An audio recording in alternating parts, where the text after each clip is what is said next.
Hi, this is Rick Anthony, and welcome to the Someone You Should Know podcast, the podcast that spotlights the stars of yesterday, today, and tomorrow.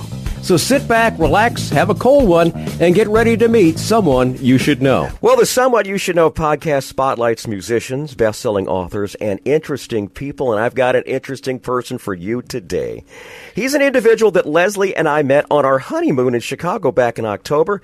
We met him at the Museum of Broadcast Communications right in Marina City in downtown Chicago. He's Cliff Long. Cliff, I've been waiting for this interview for quite a while. How you doing, my friend?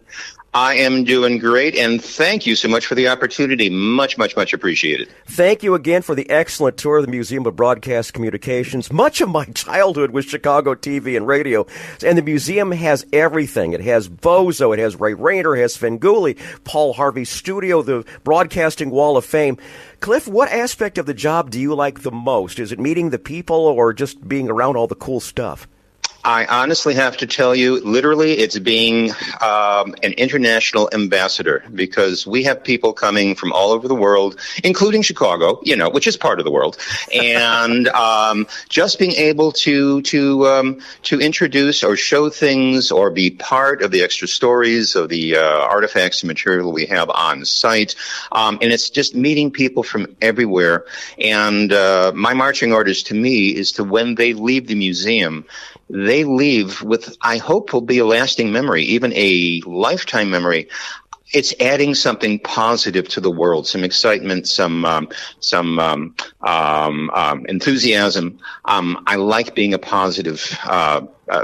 What's the word I'm thinking? I'm getting so excited. I've got six things coming down my head at one time here. No worries. You got it. Okay. Being an element to add a pleasant surprise to the world. And the thing is, he is also a wonderful exhibit right there, because Leslie and I were just talking about, she goes, when are you going to go back and go see Cliff again? I said, well, you mean the museum? We've seen a lot of the museum. She goes, no, I just want to go see Cliff. I said, well, we can just go to the restaurant and do that. She goes, no, they're always adding to it. As a matter of fact, one of the cool things that they added just before Leslie and I went there, tell us the story about how you guys came across Alan Hale from the Gilligan's Island, how you found his hat. Okay, I'll try to squeeze this into 3 minutes or less. Okay, if I can. go ahead. Okay, no yeah, we just recently put that out, and just like so many museums, there are things in storage or things that came in that you just aren't aware are there.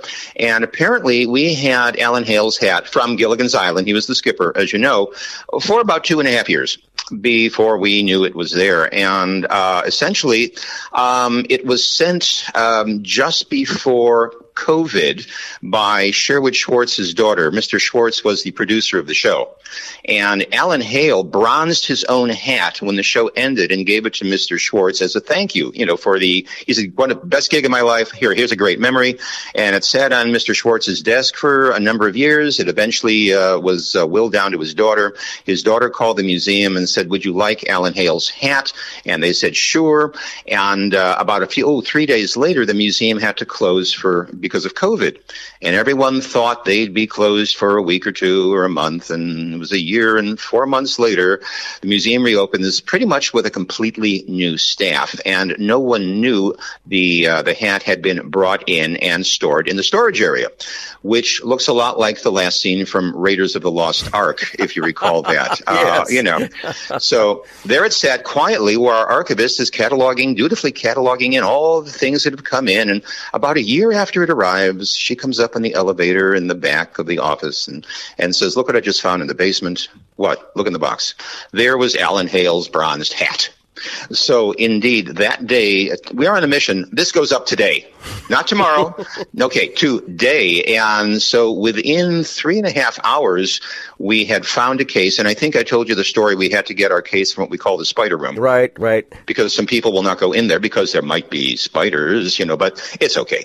Anyway, we had it set up, and we literally had it up a few hours later. But, it happens to every museum. You find things going, oh, look what's here. This is, look, there's that. Oh, Julius Caesar is buried here. Look, that kind of thing. Exactly. So, but that's really how it happened. And that is the shorter story. Should anyone wish the longer story, come visit me at the museum. I will be happy to share. By the way, we're going to include a link to the museum in our notes. In the show notes there, it'll be a link to the museum and all the information on the dates that it is open, because it's not open every single day. and the times that it is open, and call ahead to make sure Cliff's there, because you definitely want him to give you the tour as he did for Leslie and I. And I highly recommend this to anyone who has had any love affair with being a child in Chicago or watching WGN back in the 70s and 80s.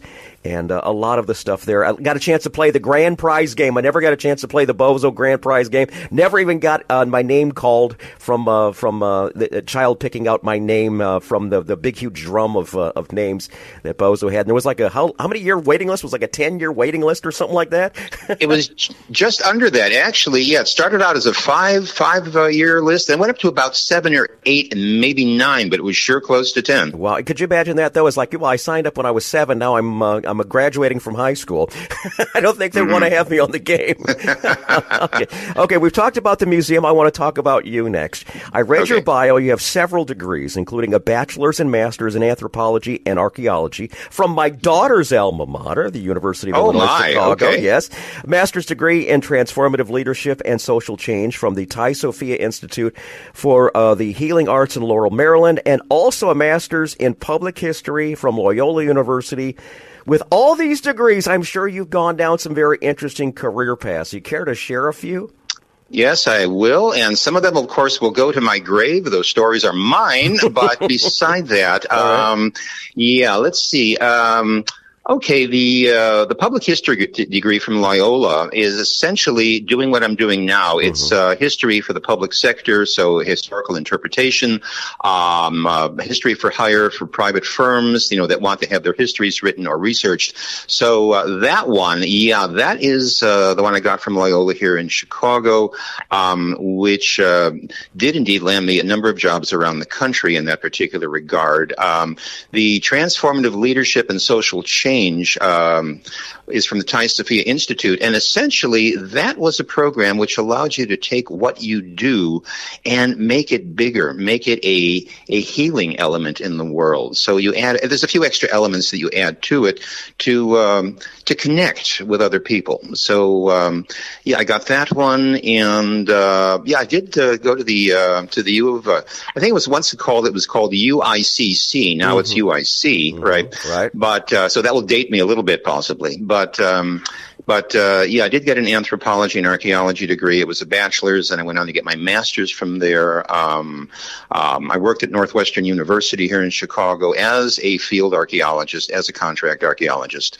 And just as a note, for the most part, if anybody who is listening has ever seen any of the Indiana Jones films, no, it's not like that. Most of the time. There are stories, mind you, but most of the time. So I did work there. I have taught at a couple of colleges, history specifically, and my specialty was 2 classes I did on the cultures and traditions of the old trading networks known as the Silk Road. Wow, awesome. Very cool. Very cool. Yeah. All right. Have you listed also as a musician and a puppeteer? You want to elaborate on these? What musical instruments do you play? Okay, a million years ago in another life far, far away, I did play in a rock and blues band here in Chicago. So we did a lot of, cover pieces. We were a bar band. Okay, what was the name of the band? What was the name of the band? There were a couple of different names and stuff. So I'm actually going to keep that secret for the moment. Okay. If I may. Okay. Go ahead. No, but I did work with a number of different bands, and we would do covers. Jimi Hendrix, Cream, Savoy Brown, that sort of thing. So that went on for a number of years, way back in the day. We're talking in the 60s and 70s. However, more recently, I have played with a band called the Rose and Dragon. So that's the one I would like to share with you. Right. And that was a Scottish and Irish, how would you say, maritime folk band. Wonderful. That was based out of here Chicago and in Milwaukee. I performed with 2 other friends who were part of the band. A woman named Dusty Rose, who some people may have seen her at the Renaissance Fair, where she played a character for many years, and David Drake, who is a very well-known folk musician in the Milwaukee area. So the 3 of us did that, and Dave and I still get together, and we still perform. We had lunch last week, hooray. But we've done that, and puppets. Are you ready for me to go on about a 2-minute diatribe? Sure, go for it, buddy. I'll try to do less than 120 seconds, but here we go. No problem. Okay. Is that when I was at Thai Sophia, we had to produce a master's project. So I did a little research, and at the same time I was teaching the Silk Road course. And that's when I came across, for the first time, I discovered them, Turkish shadow puppets. Now, they're very similar to other shadow puppet traditions from around the world, but the Turkish shadow puppets dealt around two particular characters named Karagöz and Hacivat. And I did those performances and all that. I actually developed the theater when I was at Thai Sophia Institute, and I began to get very much involved in the Turkish puppetry tradition. So I discovered I was only one of two Turkish shadow puppet theaters in the U.S. when I got rolling. The other one was in New York, and that was the Turkish American Arts Society of New York, and they and I do partner. As a matter of fact, I'm going to be meeting with them in March. We're going to be putting things back together now that I'm back in Chicago, and the show is going to open up again once more in about 2 months. So I will be offering that one more time. And if you have another second, I can give you actually how all that started. How we did our first performance. Okay, I'm actually on the edge of my seat. Want to hear the rest of the story? Okay, I'm on the edge of my seat too because I have no idea what I'm going to say, but I'm going to make up something colorful. No, actually, what happened? I manufacture my own puppets. I build them here. I built the stage, I built the whole thing. Okay, it's all done by me. Not to sound arrogant, but I have done that. And the thing is, when I began to actually build the puppets and do the research, I had the two main characters. I had built the screen because these are flat, translucent puppets you show behind a screen. They're backlit, and the audience sees them through the screen on the other side. Okay. So that's how it works. But I had just gotten this together. I have my two puppets. I have the screen. I do not have a surround. I don't have all the extras. And that particular fateful weekend, it was a Friday. I go, oh, wait, I'm not working this weekend. I've got the weekend off, and I think the National Turkish Festival is this weekend. Now, I'm living in Baltimore at the time. Okay. And the Turkish Festival's in Washington, D.C., and I used to go all the time. Wonder, if you can't afford the trip to Istanbul, go to the National Turkish Festival in Washington. It's just marvelous. And I said, oh, I think I can go. I haven't been able to go in years because I always did performance work on weekends. So I looked them up, and sure enough, it's tomorrow. And I went, oh, great, I got the day off. I can go. And then I thought to myself, well, I didn't see any Turkish shadow puppets here in performance. I wonder if they might be interested for next year. So I sat down. This is 9:15 in the morning on a Friday. I sent a quick text to, not a text, an email to the organizers. The organizers. Thank you. I was sitting on the edge of my seat. I forgot my word. And I figured, okay, well, maybe I'll hear back in a few months. Maybe yes, maybe no.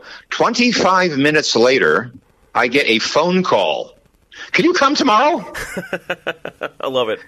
Yeah, and this is one of those, this is not opportunity tapping you on the shoulder. This is opportunity taking you hostage and shoving you out the door. Oh, there you go. And I don't have any shows. I have nothing. I've got the screen. I've got the two puppets. I know very little Turkish at that point, and then she go, can you come tomorrow? And I went, yes, I'll be there. Yes, indeed. And he said, whatever you can do, just do it. It doesn't matter. Just bring the puppets. I made the shows up as I went, and I did them in English. And the thing is, okay, let's see what happens. I was so delighted to find out that people, and we're talking, national Turks, who came over afterwards, and they go, that was spectacular. How did you, this is wonderful. So that literally launched my theater, which is called Crescent Moon Karagöz Shadow Puppet Theater. And that was the first performance. It launched, and I did regular work for about, 7 years with that. But now we're back here, and I'm about ready to get it rolling again in Chicago. We'll see what happens. Awesome. That is just tremendous. Now, if this guy isn't fascinating enough, there is one more facet that I want to unravel just a little bit here. He mentioned this while Leslie and I were walking through the museum, and I found it one of the most interesting stories of 2022. This guy, not only is he got so many degrees, not only is he talented in so many different things, but he used to be a member of Ringling Brothers and Barnum and Bailey Circus, and has worked as a clown in the clown car. And he has an interesting story. I don't want to divulge too much or get you in any trouble, but I'll let you say as much as you want regarding that particular subject, because Leslie and I are going, you've got to be kidding me. And no, he's here to tell you the story now. All right then, and once again, I will give you the shorter No, version. that's no problem. You can go as long as okay. you like, sir. I'm giving you the floor. Okay, this will be the teaser trailer then to the main event. How's that? Fair enough. Go ahead. Okay, but yeah, and I went to see the Ringling show when I was a kid. I loved going. I mean, the clowns were magical to me, and of course, the clown car. When the car comes out from the backstage, got all the crazy colors, says Ringling Brothers, and all the windows are black, you can't see in, and then the car arrives in the center ring, and all these clowns come out. And there's got to be a trap door. I don't know how they come out of it, but they can't be in the car, okay? Because there's 22 clowns in the car, and I had no idea, but decades later, there I would have been offered a job with the Ringling show on the red unit. There were two traveling units, red and blue, and that's because they crisscrossed the country, so you never saw the same show twice, and because it took 2 years to get across. So I was with red. If anybody remembers the name Gunther Gable Williams, he was the animal trainer at the time. I was on his unit, but yeah, I got the job, and I head down to Sarasota, to learn the ropes during winter break. It was like 2 months, maybe 2.5 months we're down there. And I was accepted to Clown College. Well, Clown College is a polite word for Marine boot camp. Okay. Because, they pick and cull. And, I was fortunate. And not everybody gets a job. They want to see what you can do, how you handle the pressure, what sort of creative things you come up with. I was fortunate. Okay, I was one of the few that actually got offered a contract, so here I am on the show. Now I get to find out how you load the car. Well, I'll put it this way. It did take us the new clowns anyway, the better part of 2 months to load the car properly. Because yes, everyone, if you're listening to this, everybody and everything is in the car. There is no trap door. Yoga is your friend. If you can't get your leg behind your head, don't get in the car. Because essentially, I'll just put it this way. You are folded in. It's almost anticlimactic when you tell people because, you're in there. I mean, everything inside the car. And by the way, when we were with the show, we were not allowed to divulge how it was done. Mm-hmm. Okay, now that the show is off the road, which I understand they're considering bringing it back in a couple of years, so we'll see what incarnation that is. But, I am now free to share some of this information. So at any rate, you are folded in there, kind of like 20 pounds of wet spaghetti dropped from 30 floors up onto the concrete, and you're in there. And it's you load in. It's always the same pattern, but you are folded around each other. The luggage that goes in the car is actually flat. It's Velcroed open and shut, so it's flat when it goes in. But I would have to say probably the hardest job in the world is the horse because you got two guys in a horse suit, the front and the back and all that. But, we would be folded in. Again, everything in the car is stripped out and when we began to load, it took us about 20 minutes when we first started to load the car, but we had to get it to 90 seconds. So imagine getting all this in the car, which we did. It got to be just like muscle memory, just in the car. You get the 3-minute call at the back door. Clown car, 3 minutes, and the car's waiting. At the back door, right behind the curtain during in the arena. And you go, yeah, we know. 2 minutes, okay, fine. 90 seconds, zoom, everybody gets in the car. And when at that time, if we wanted to do something as a group, we were allowed to use the clown car. You want to go out for pizza. Well, all right, 22 clowns want to go for pizza. Hey, let's order pizza. Off we go. So we'd all get in the car. Plenty of room, no costuming, no horse. And there's a foam rubber spinet piano in there as well. That's right. I was going to say there's a piano also. That's true. Yeah. It's a foam rubber piano. It squeezes down. But, plenty of room for 22 guys without the props. So off you go, So it was a lot of fun. But you got pulled over. You were out to dinner, and didn't you get pulled over by the police one time? It was the one time we had pulled over by a county cop because our driver ran a stop sign. And our driver opened the window a little bit to talk to the policeman, and it was very, very pleasant, very friendly, but apparently he looked in the car. Keeping in mind, none of us can see anything, all right, because we're all folded in there. But we heard a phrase that made our blood run cold, which was, how many of you guys are in there? All right. Get out of the car. So we did.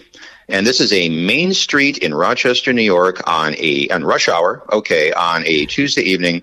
And we got out like we would get out in the ring, even though we were in plain clothes. So jeans, cut off shorts, bill hats and all that. Plenty of room. Okay, you're not wearing all your gear. And he would just watch us. His partner was watching from the car. She got out. They stood next to each other. They watched us all come out. And when the last one was out, they both break into like amazing applause. Hey, that was great. That was wonderful. You guys are really in the car. And then he reaches into his utility bag and miming us, because we're miming what we're doing out there. He pulls out his ticket book and he goes, aha! And that's it. That's it. We're going to jail. That's all we're going to do. And he says, in the back of a squad car. Same way. Well, that may have been another consideration. It's like, okay, that'll be fun bringing us back to the station and that. But the thing is, he goes, I can't give you clowns a ticket. No, Would you sign this for my son? Oh, awesome. Very good. Very good. Because they were going to be at the show on Saturday, and it was a happy ending. Wonderful. And I guess one of the biggest things when you work with so many people, 21 other clowns and yourself, your dietary restrictions have to be kind of discussed as far as you don't want to be gassy, right?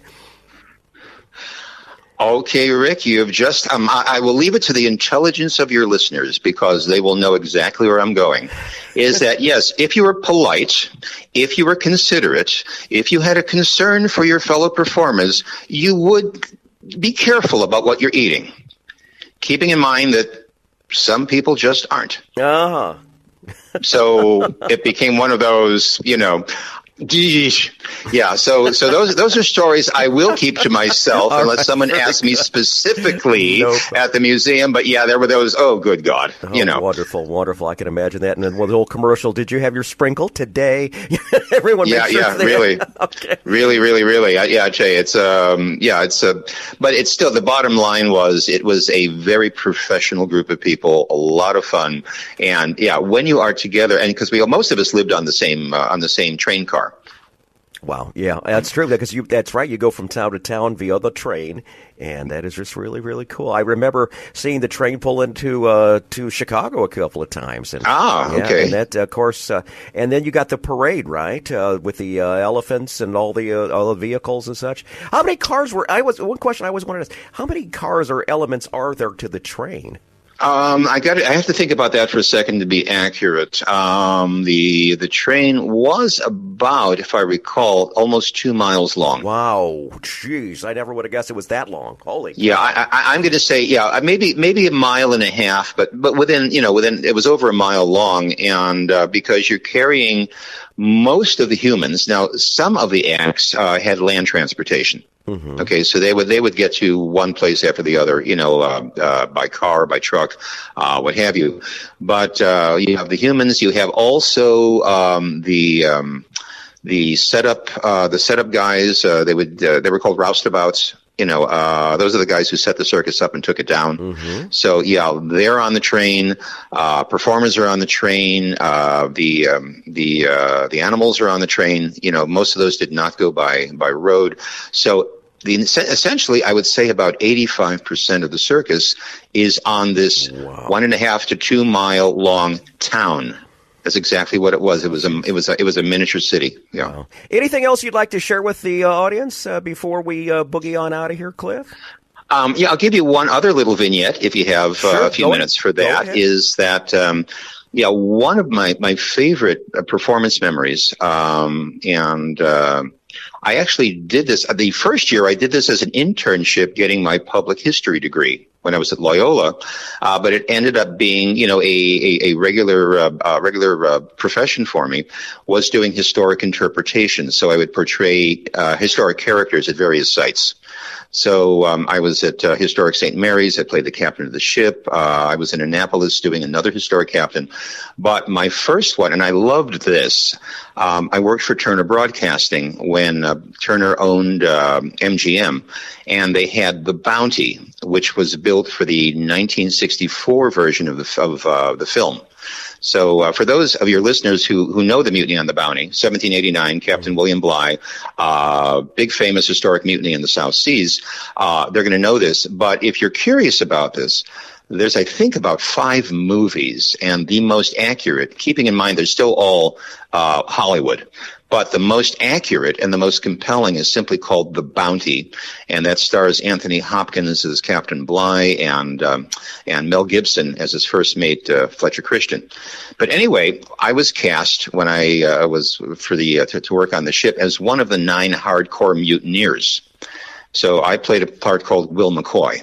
He was one of the guys on the ship. Okay. He was a distiller at one time, and he transferred from the Royal Navy to get on this boat to head to the South Seas on this expedition they were doing.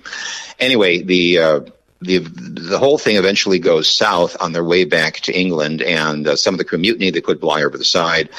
So anyway, I am one of the mutineers, and I spent the winter months before we started our spring tour, so about 4 months doing research on McCoy, research on the mutiny, the whole thing, just so I would have background when I spoke to people on the ship as the character, in character, talking about extraneous things they may ask.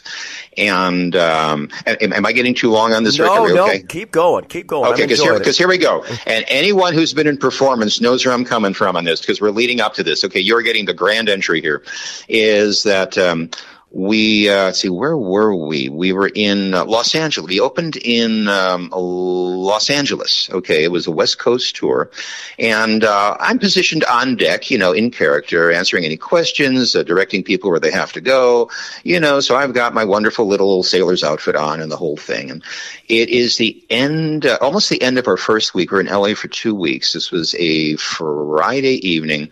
We're getting ready to close. It's about 20 minutes to 5, and I have a family come up from the great cabin, which is where the captain would be in the back of the ship. And they come up and they see me on deck, and they come over. Oh, hello there. Oh, we're so glad to see there's someone on deck here. He says, listen, sir, and I introduce myself, and all that. And he says, sir, my children, and it was a family of 4, 2 kids, adult, and wife and husband. We were just down talking to Captain Bligh in the cabin, and we were getting his side of the story on the mutiny. But my kids are really interested in this. And they said, so you were one of the mutineers? I says, aye, sir, I was. What happened to you? What happened to me? So you're asking what was my fate? Now, not a thing in my head, Rick. My job was not to come up with a story of the mutiny. I mean, nothing is there. So what happened to you? Oh, you want to know what happened to me? It's a sad story. Are you sure you don't want to hear it? I'm playing for time, Rick. I'm trying to come up with something in my head. And it's like, well, all right. If you really want to know and you insist, you come on over here to the capstan. And the capstan is the big, the wheel, the gear that move things around in the middle of the ship. Yes. I says, come over to the capstan and have yourself a seat, and I'll tell you the story. So still blank. Okay, blank as the inside of a cow here. And I'm sitting on the capstan. I went, all right then. And I put my head down to gather my thoughts. Still nothing there. I picked up my head, looked at this family who were looking at me expectantly. Rick, this is no joke. Out of nowhere, inside me, comes the information. I looked up and I said, it was April 29th, 1789. And that's the day we took the ship away from the captain. 15 minutes later, Rick, I had gone through the entire mutiny from my perspective based on all the stuff I had brought in over the last few months doing the research. Okay, I had no idea who was talking inside of me. I'm a bystander to my own monologue, and I'm going, and I don't know where it's going. But what's going is everything is hooking in from all the research, And so what I'm telling them, is you might call it a docudrama, but it is absolutely based on the actual facts. We take it up to my own death.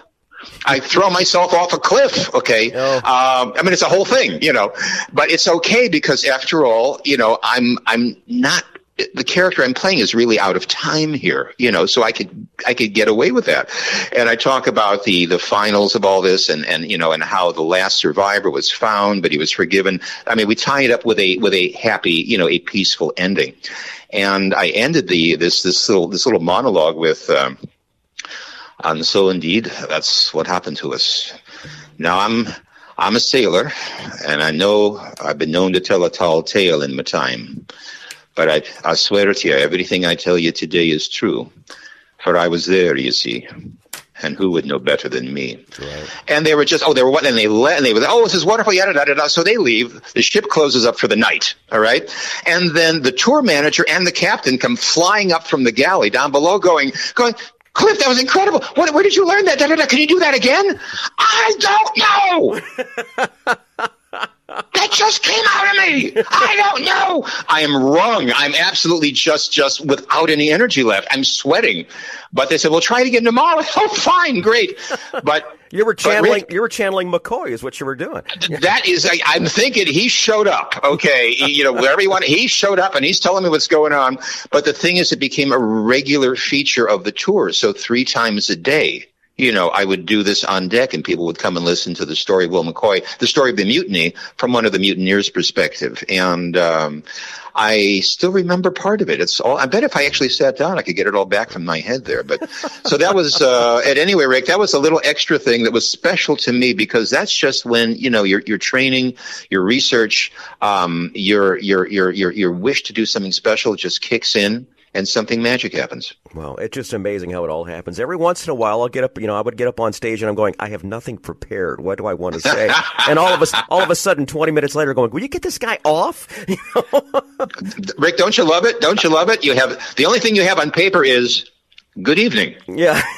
I'll never forget at my Air Force retirement, my colonel awarded me these particular things. He says, and now the moment we've all been waiting for and actually mostly dreading, I'm going to give the floor to Rick to say his final goodbyes. And it went on for 25 minutes and I had people in stitches the entire time. So, and I had nothing prepared. It was just all from life experience and such.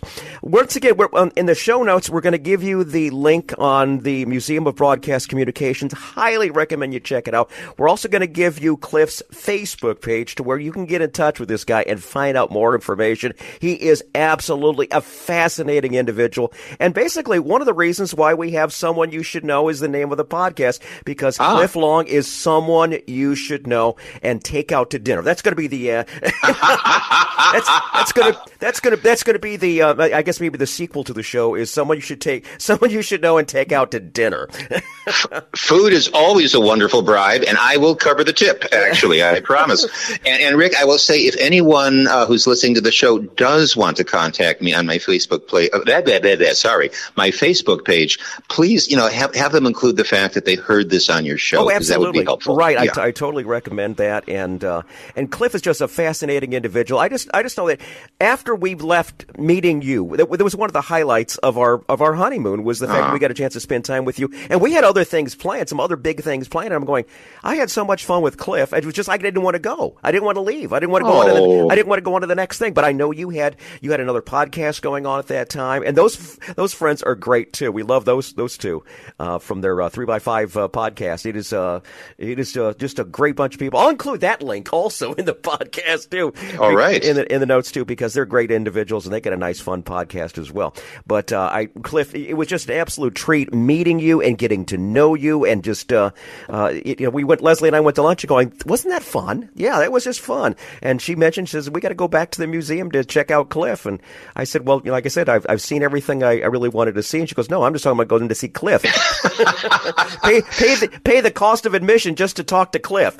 Oh, dear. Okay. Well, the heat's on now. I better get my juggling skills back up, actually, or do something. But we'll do that at dinner.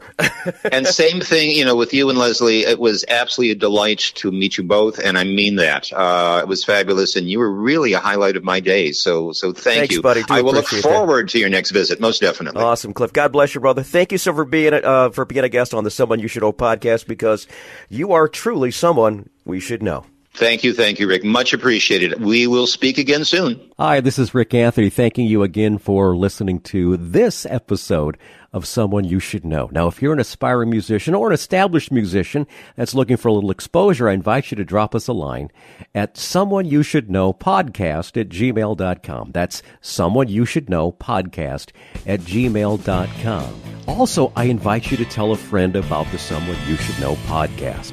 I thank you for tuning in this time, and I invite you to check us out next time on the Someone You Should Know podcast, because you never know who's going to show up. Until next time, remember, God loves you, and so do I.